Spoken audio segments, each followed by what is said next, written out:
the summer of 326 BCE, the most powerful man on earth stood silently on the banks of a raging river. He had defeated empires. He had burned palaces. He had crossed deserts and mountains no army had ever survived. And yet, this river stopped him.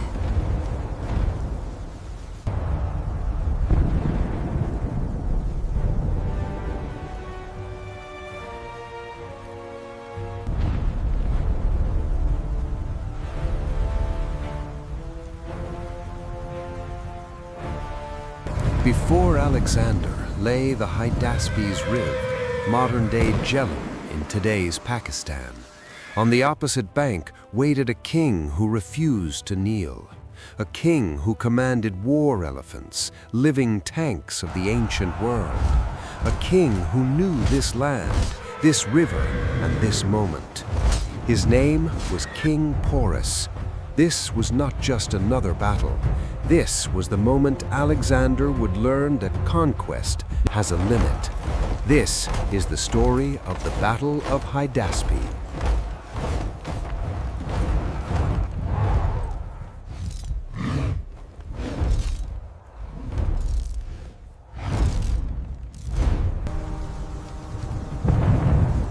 By 326 BCE, Alexander was only 30 years old, yet he ruled an empire stretching from Greece to Persia. He had destroyed the Persian Empire, King Darius III, every army that dared stand before him. But Alexander was not satisfied. He believed himself to be chosen by destiny. A new Achilles, a son of Zeus, a man meant to reach the ends of the world. To the Greeks, India was not just land, it was legend, a place of endless rivers, gold, and powerful kings. Alexander crossed the Hindu Kush mountains, marched through Bactria, and entered the Indian subcontinent. Some kings surrendered without a fight, others were crushed. But beyond the Hydaspes River ruled a man who would not bow.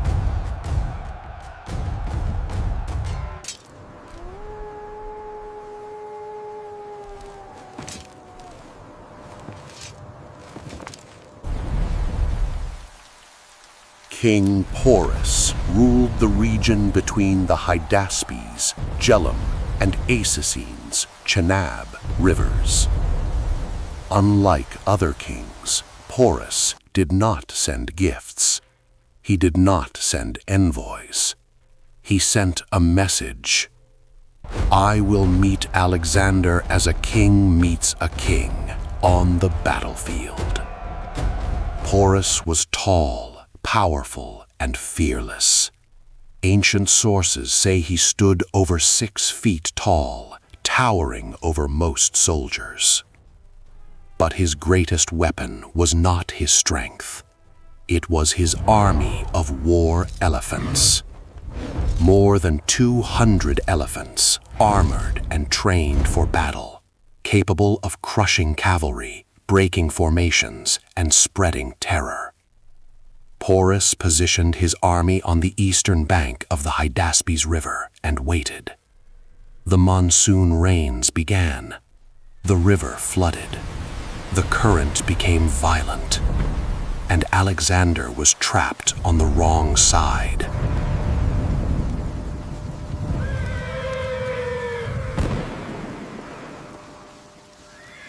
For weeks, the two armies stared at each other. Alexander tried to cross. Porus prepared to attack. Alexander pretended to move. Porus responded. Day after day, night after night. This was not a battle of swords. It was a battle of patience. Porus stationed elephants at every visible crossing point. If Alexander crossed, the elephants would charge. Alexander realized brute force would fail, so he turned to what he did best: deception. Secure the ropes! Move those logs faster! About 27 kilometers upstream, Alexander found a wooded area where the river narrowed slightly. Storm clouds gathered. Thunder covered the sounds of movement. On a dark, stormy night in June 326 BCE, Alexander took his elite cavalry, his best infantry, and crossed the river in silence. Boats swayed, men drowned, weapons were lost. But by dawn, Alexander stood on Indian soil. Porus was alerted, but it was too late.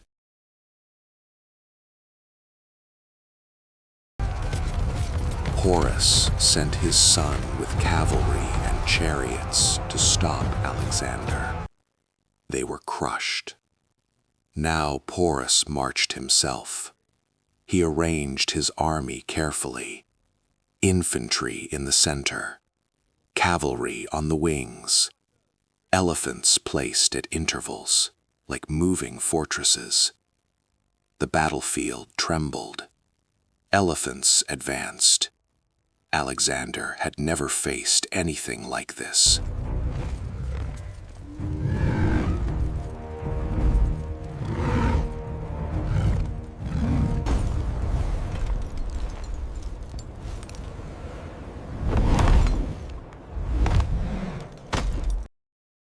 The elephants charged. Horses panicked. Men were crushed underfoot. Soldiers were impaled by tusks fitted with blades. The Macedonian phalanx struggled, but Alexander adapted. He ordered javelins aimed at elephant drivers, cavalry to strike Porus's flanks, continuous harassment, not direct assault. Slowly, painfully, the elephants turned wild. Some trampled their own army. The battlefield became chaos.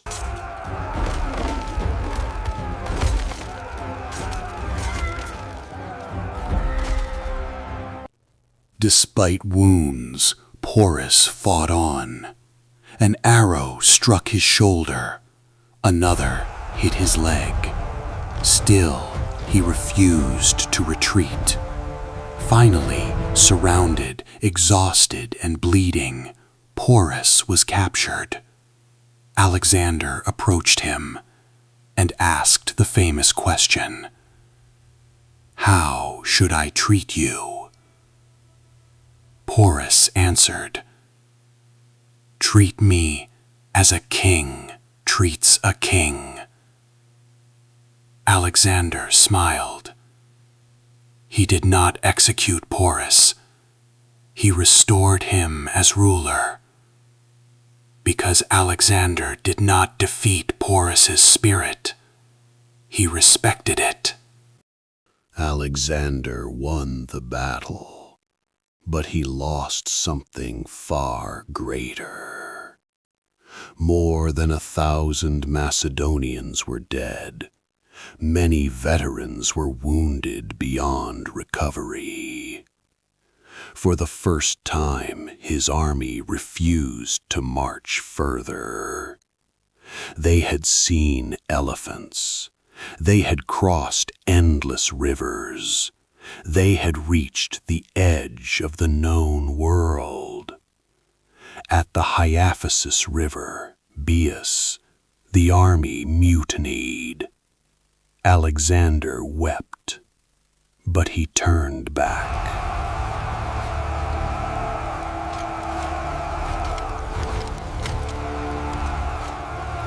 The Battle of Hydaspes was fought in 326 BCE.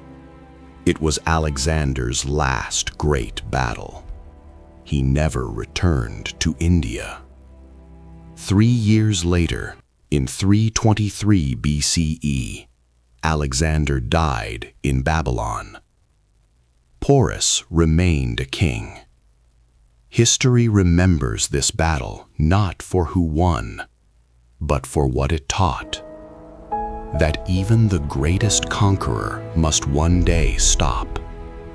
That courage earns respect, even from enemies. And that some rivers cannot be crossed by force alone. The Hydaspes River still flows today, carrying with it the echoes of elephants, steel, and 2 kings who refused to surrender their honor.